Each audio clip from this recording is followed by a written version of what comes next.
Jeep Gladiator Auto Stop Sensor update. Did I solve my problem?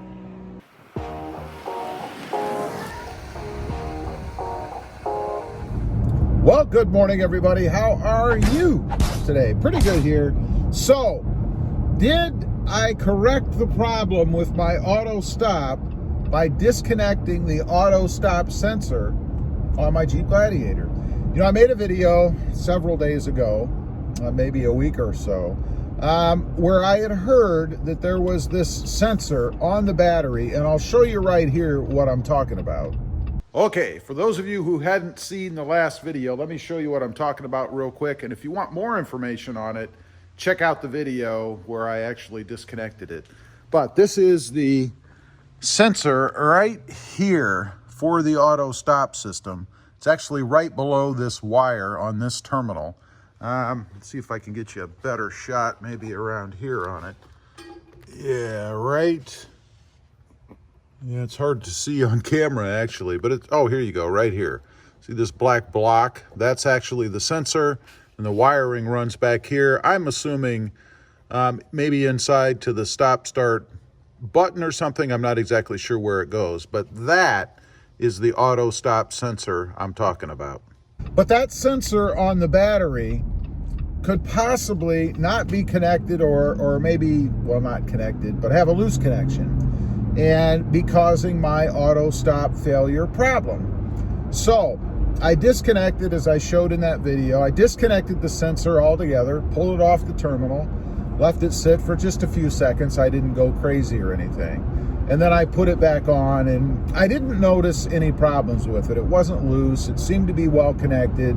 Really no issues that I could see that would be causing my problem. But nonetheless, you know, maybe just touching it somehow fixed it magically. I don't know. So I put it back on, and like I say, several days have passed, and this is the update, I suppose, as to what has happened. Well, first of all, let me tell you that the very next day, went out, got in my Jeep, turned it on, and my auto stop failure light came on. So I had another auto stop failure.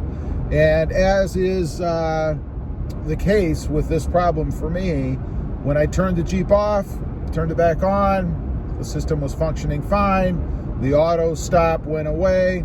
And I did test it, by the way. After I had the failure, turned the Jeep off, turned it back on, the system worked fine. I ran the Jeep without activating the auto stop off button, you know, that button down there. And the system did turn the Jeep off and on, no issues. I think I did put that in that video, by the way, but it wasn't until after that I had the failure. So it did work, there were no issues, and it's now been about, I think about 3 days or so since I had the issue after disconnecting that sensor, right?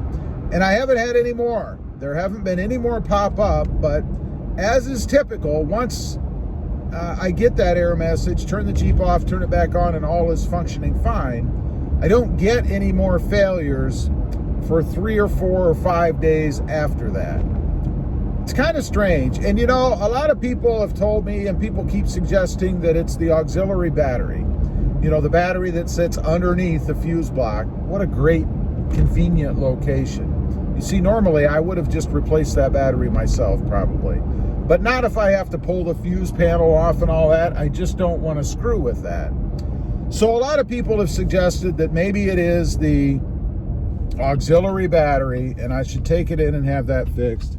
And I agree. I think that that's the last physical thing, anyway, that I can have them take care of, that I believe might solve the problem. Now, when I say the last physical thing, I think that if that doesn't solve the problem, then we probably have some sort of a software issue or some sort of electrical gremlin in the wiring of this Jeep that's causing that failure. You know, a couple of people have told me that they actually had their engines replaced because of this problem. I'm not sure how the engine itself would be causing the problem. It has to be, in my opinion, some sort of electrical or software issue. But I will say, once they had the engine replaced, they've told me that they didn't have any further ongoing problems. So who knows? I don't know. So that's kind of where we're at right now. You know, I'm going to wait just a little bit longer because, again, I haven't had the light come on. So maybe I just had one more occurrence, right? While after I had disconnected that sensor, and now it's sort of reset and fine. I'm hoping that's the case. I really don't want to have to screw around with it anymore. You know, and to be honest, I'm quite sick of messing with it. And I know you guys are probably sick of hearing me talk about it. Just get it done, man. Just get it done. The problem with that is if I turn the truck off, it goes away. There is no code stored. So if I take it into Jeep, I have to take it in when it occurs. And I don't know about you guys, but I have things that I'm doing every day, right? So when I jump in the Jeep and I'm doing something, heading somewhere, making a video, living my life, it's not like I'm just gonna drop everything, take a detour, and head over to Jeep while the light is on the screen and the truck is running. So that's kind of the issue, I guess, with taking it in. And it would be different if the light stayed on or the system stored a code, and taking it in would be of benefit, right? Then the dealer could actually pull the code or diagnose the problem. But when the problem goes away, what do? So I guess I'll just have to bite the bullet eventually if it continues. And, you know, when I hop in it to go take off and live my life, stop everything and drive over to the Jeep dealer. It's not like it's right next door either, but drive over to the Jeep dealer and show them so they can see it. Although they didn't sound like they didn't believe me, and believe me, this is a well-known problem. So I'm sure it's known within Fiat Chrysler, and the dealership is well aware of it. I just don't think they have a good answer for it yet. Who knows? So anyway, I just wanted to get on here, kind of give you guys an update as to the result, I guess, of my disconnecting that sensor.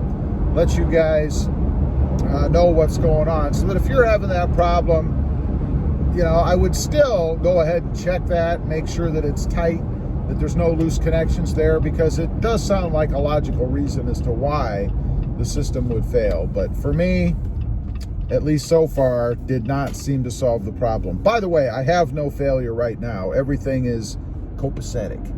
Anyway, leave a comment down below. Let me know. I'm curious if you're experiencing this problem. Do you get intermittent auto stop failure lights or warnings or notifications on your gauge cluster? I'm real curious to know if there are a lot of people out there that are experiencing that. Leave a comment, let me know. Also, real quick, if you're interested, check out my other channel. It is Rob Motive, all about my 2020 Toyota Tacoma. Don't forget to click that notification bell so that you don't miss out on any upcoming videos. And do me a favor, smash that subscribe button on the way out. Thanks for watching. Stay safe out there. Bye.